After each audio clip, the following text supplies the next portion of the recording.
I'd grown up in Bakersfield, California, which is an agriculture town at the southern end of the San Joaquin Valley. When I was an undergraduate at Harvard in 1964 and got involved in the civil rights movement and joined Mississippi Summer in the summer of '64 to work with SNCC, Student Nonviolent Coordinating Committee in Mississippi, registering voters and doing political organizing. So that was really my first contact with organizing. When I left Mississippi, I wasn't ready to go back to school. I went back to Bakersfield, where I'd grown up, and Cesar Chavez had just started a grape strike 30 miles from there in Delano. And so he was interested in people who had worked with the civil rights movement. So I began working with him, and so the world of migrant farm workers and the marginal employment, the low wages, the political disenfranchisement, the history of segregation in California was all very similar to what I'd been involved in. So I did that for the next 16 years up until 1981.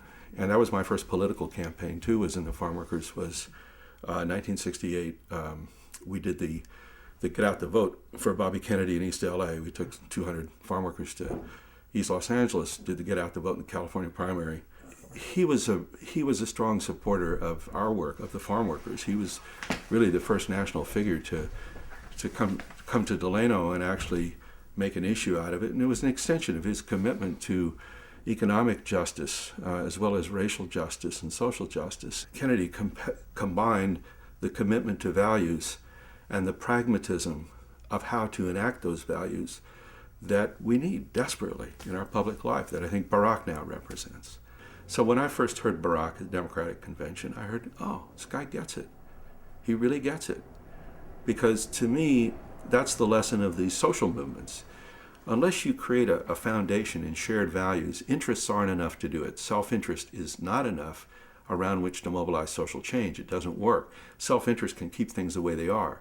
But if you're going to organize change, you need levels of commitment, courage, willingness to take risks, go into uncertain waters, and that requires moral commitments, values commitments.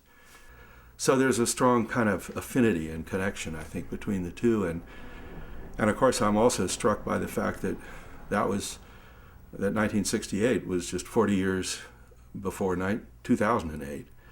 And it feels like we've been wandering the desert ever since then, and 40 years is just about long enough to wander in the desert.